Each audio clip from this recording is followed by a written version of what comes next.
Ciao friends and welcome to Simple Italian Cooking. My name is Liz and got a good one for you today. Today we're going to be going over easy Italian desserts that you can make for the upcoming Easter holiday or any holiday, any time of year. Don't forget to subscribe if you love Italian food. I want you to get all these recipes. By the way, all the stuff that I'm talking about, links are below, so if you want to get the printed recipe, you can do that. All right, let's go ahead and get started. For my almond ricotta cake recipe, you've got that hint of almond in there that comes from the almond extract. I'm not using almond flour. You can actually use just regular all-purpose flour. It's very easy to make. It's got a nice, slightly moist on the inside, not wet, but it's not like an airy, light, fluffy cake either. So it's got a wonderful texture topped with sliced almonds and confectioner's sugar. Let's get started. Ciao and welcome to Simple Italian Cooking. Today I'm going to be showing you how to make an Italian almond cake. Are you ready to get started? Alright, let's go. In a large mixing bowl, mix half a cup of unsalted butter and 1 cup of sugar. Beat on low speed for about 1 minute until well blended. Next, add in the ricotta cheese, which is 1½ cups, and make sure it's whole ricotta, and mix on low for 4 more minutes until it is very smooth and creamy. Combine all your wet ingredients, which is 2 eggs, 1 teaspoon of almond extract, and ½ teaspoon of vanilla extract, and add to the ricotta mixture and beat for 1 more minute on low speed. Next, add the dry ingredients to the ricotta and butter mixture and mix until fully blended, about 30 seconds. That'll be 1 3/4 cup of flour, 3/4 of a teaspoon baking powder, and ½ a teaspoon of salt. Pour the mixture into a greased spring form pan that is coated with flour. Place in the middle rack of an oven and bake for 50 minutes at 350 degrees. Once the cake is done, let it cool for 10 minutes or more, making sure the sides are not sticking to the sides of the pan. If using a spring form pan, remove the pan sides. Place a cookie rack over the top of the cake, flip it upside down so it is no longer in the pan. When the cake has cooled to room temperature after about 30 minutes, transfer to a plate so it's right side up. Sprinkle the almond slices over the top, gently press them down, this is mostly for appearance, and then sprinkle the powdered sugar over top using a sifter. The almond slices may not stick very well to the cake, it is mainly for decoration. I use a ½ cup of sliced almonds and powdered sugar as needed. And that, my friends, is how you make an Italian almond cake. For the full printable recipe, click the link below, and don't forget to subscribe and like. Thanks so much for watching, and enjoy. Okay, I hope that you enjoyed that recipe, and I really hope you try it. But let's go ahead and move on to the next one. Before we do, I want to let you know I've got a special offer for you right down below where you can download my free ebook. It's got 5 absolutely delicious Italian cookies and desserts in there that I know you're gonna love. So make sure to check that out. It's free and it's for you. All right, so now we're going to talk about the eggless tiramisu. Eggless, yes! Don't worry about raw egg anymore. This recipe tastes absolutely delicious, does not use egg. Save your egg money.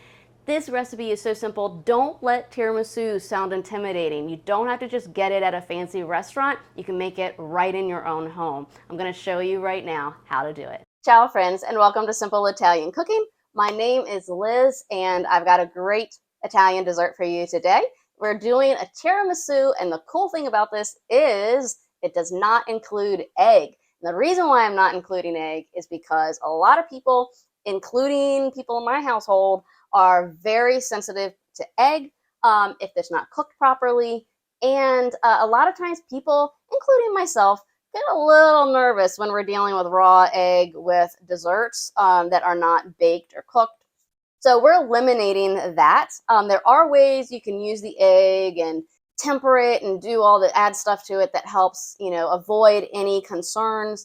But I'm not going to go through that. We're just going to omit it and adjust the other ingredient quantities to compensate for that lack of egg. And trust me, it's going to taste absolutely divine. All right, so we've got some whipping cream. We got about 2 cups here. You want about 5 tablespoons of powdered sugar. You're going to have about 1 cup of mascarpone cheese. You can buy this usually in like the specialty areas at grocery stores where they have like the nice cheeses and stuff. I can't remember where we got ours, but I know they sell them, even Walmart sells it. All right, so then also a lot of times we add some alcohol to it, so brandy, rum, marsala. You can add. I'm using rum, and it's 3 tablespoons. I break it out right away because I'll forget, and then just add all 3 tablespoons. 2 teaspoons of vanilla, and we have about 1 cup, a little bit more of some espresso. You can also use, if you can't find espresso, you can use very strong coffee. Just make it very, very strong. The espresso is nice because it gives it that slight bitter taste, which is, very, very nice in a dessert like this. And then we have the cocoa powder that we put on top. And we have these lady fingers that you want to get. And you want to make sure you get the Italian lady fingers. And the name that you want to look for is Savoiardi. I think I'm pronouncing that correct. I have the wrapper here of what I'm using. And it's Savoiardi. And I'm using about 24 of these. Now, quantities are totally adjustable with tiramisu. If you have fewer biscuits and you have more cream, you just use more cream, just so it has more cream in it. Other times it doesn't matter. All right, so pretty flexible. In terms of equipment, what I'm using is a mixer. You can use a stand mixer too, but I like to use a hand mixer because the first thing we're going to do is whip up that heavy cream. Heavy cream is very thick, so you want to give it a shake. And you're going to be using a few different bowls here, so all right, let's go ahead and just pour this in. Okay, so like I said, we're going to go ahead and beat this until they form peaks. So I'm going to go ahead and do that. And I'm using the whisk beaters for that. Okay, so we're not done with this. We're going to add in, this is the powdered sugar and the heavy cream are going to go together. I'm going to go ahead and I'm going to add this in and then gently mix it in, okay? And I'm doing that just by folding it in. Okay, so I'm going to set this off to the side. I'm going to grab another bowl. And I got to get my mixer again. Okay, so now we take the mascarpone cheese. And if you're not familiar with this, it's got the same consistency as cream cheese. So it's kind of thick, which is why we have to mix it and beat it, because we got to soften it up and get it a little bit better, different consistency. So we're going to take 1 tablespoon of the rum. Again, you can omit this. And we're going to go ahead and add it to the mascarpone. And we're going to go ahead and add that in. This was 2 teaspoons. So I'm going to go ahead and mix the mascarpone with the vanilla and the 2 teaspoons of vanilla and the 1 tablespoon of the rum. Again, you can omit the rum.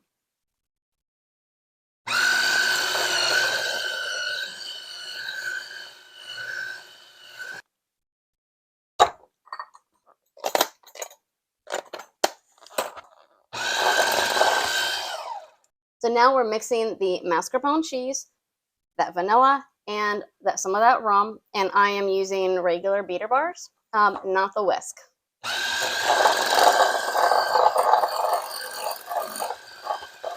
Okay, so this is looking really good. You can really feel the difference in this mascarpone and the cheese to where it's very spreadable now, very easy to spread. Okay, so I'm just going to go ahead and get as much as I can off the sides here and give it a little bit more beating.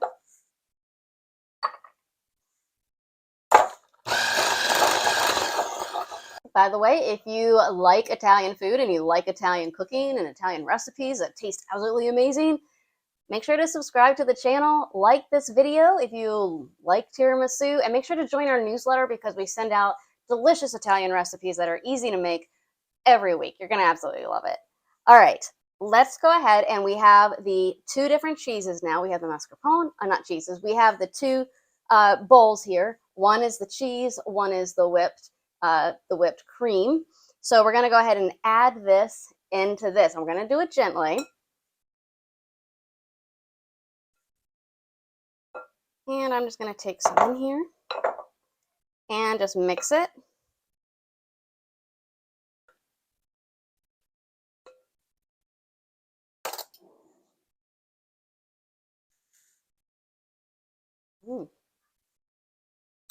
Very good. Probably just ate about 100 calories in that little bit. All right. So now we have this delicious cream cheese mixture. We're just going to set that off to the side. Okay. So here we have the espresso. Now, if you don't have espresso, you can always buy instant espresso. Like if you don't have an espresso maker and you don't know how to get that espresso, just buy some instant espresso that you can make easily, and that's fine. So I'm going to go ahead and add this in along with the rest of the rum. Again, you can omit that if alcohol is not your thing. And I'm just going to give it a little stir. Okay, so I went ahead and measured this because it doesn't say on the bottom. I really wanted to tell you exactly what size this is. So this is an 8 by 12.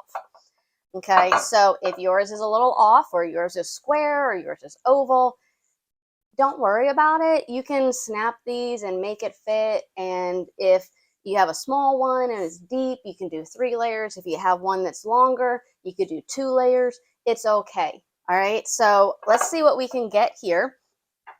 So the way we do this, and there's different ways. Some people like to just brush the coffee on. I'm just going to go ahead and do it traditionally. I think it's going to be, fine to just go ahead and dip it. You really don't want to dip it more than 2 to 3 seconds, because these are so dry that they're going to just soak it right up. So I'm going to do that, put it right in. Okay. And we're going to go ahead and make our first layer.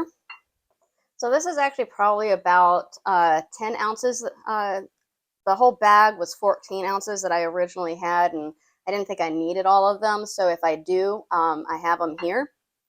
I think it's always good to have more than too little. And you can soak these for less, or if you want, like for the bottom layer to make it firmer, that could be if you just want to brush them instead of dipping them and then dip the other ones. People do it different ways. I'm just going to do it all this way. I'm not too particular, because I know these are already going to taste great. And if you have to break some up in order to make it fit, like I said, then go ahead and do that. And that'll be fine. All right, exciting. So we've got our first layer, okay? So before we do anything else, we are going to add a layer of the cream. Now remember, the very top layer is going to be cream, okay? So just keep that in mind as you proportion this out. So let's see how we do here. So I'm just doing 2 layers, unless I have a lot of cream left over. Then I could do 3. So we got our first layer down, and I'm going to do the second layer. One thing to keep in mind is the principle of tiramisu is really about the layers and the ingredients. So again, as I mentioned before, if you want to make yours into 3 layers, you can totally do that. And if you want to make it just 2 layers like I'm doing, you can do that. So you just need to adjust the quantities as you see fit.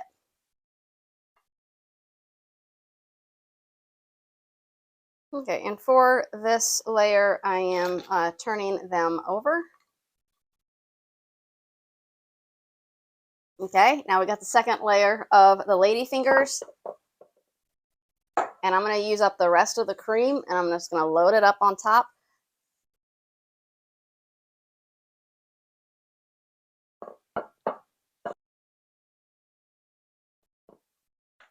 Okay, and for the finishing touch, what we're going to do, what's very typical with tiramisu, is we want to coat it with some cocoa powder. So I'm using a little sifter. This comes in really, really handy for times like this. I'll put a link below in the description so that if you want to order some, they usually come in a set of different sizes. I love them. It's so convenient. All right, friends, so we've now done all the layers, and it's absolutely delicious looking, but you can't eat it yet. It's got to go into the fridge, and it's got to set for at least 5 hours, ideally overnight. So I don't have a second one prepared, so I'm literally going to just put this in the fridge, and then I'm just gonna show you what it's like and what it tastes like in about, well, it's gonna be pretty late tonight, but maybe I'll let it sit overnight, and I don't know. I'll let you know. So I'll be back when this is ready. All right, ciao friends. It's the next day. Actually, it's about 24 hours. I haven't been able to get to this video until just now. So, but that's okay.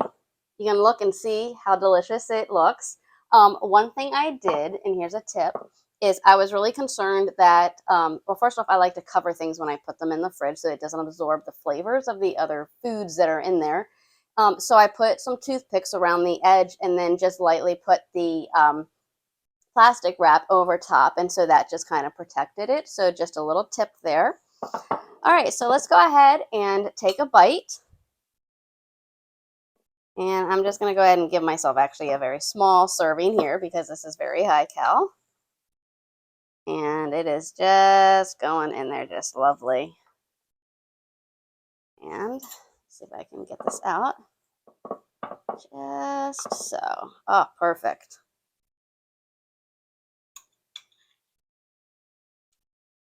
So I'm going to try and zoom in here. Hopefully you can see.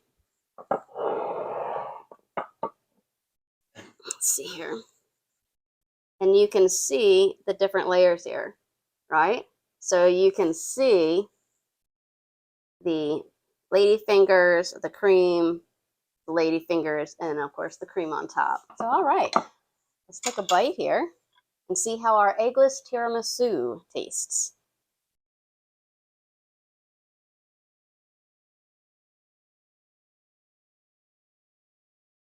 Mmm. That tastes like a tiramisu, and it is delicious. Oh, I love the lady fingers. They're so nice and fluffy, and they have that really nice espresso, coffee, slightly bitter flavor. I think even eat just like lady fingers. So much wonderful flavor. This is delicious. So I hope you enjoyed the eggless tiramisu. Let me know if you try the recipe. Share with me in the comments below. It's so good. And by the way, if you don't have espresso, use really, really strong coffee. It'll work just fine. May not have the same exact taste with that little bitterness, but don't worry, it'll still taste good. I want to know, what is your favorite Italian dessert and what do you use at or serve for Easter? Let me know in the comments below. Don't forget to subscribe to the channel where we produce more cooking videos specific to Italian food. Make sure to like the video as well. Really helps, friends. I look forward to seeing you in the next one. Grazie e ciao.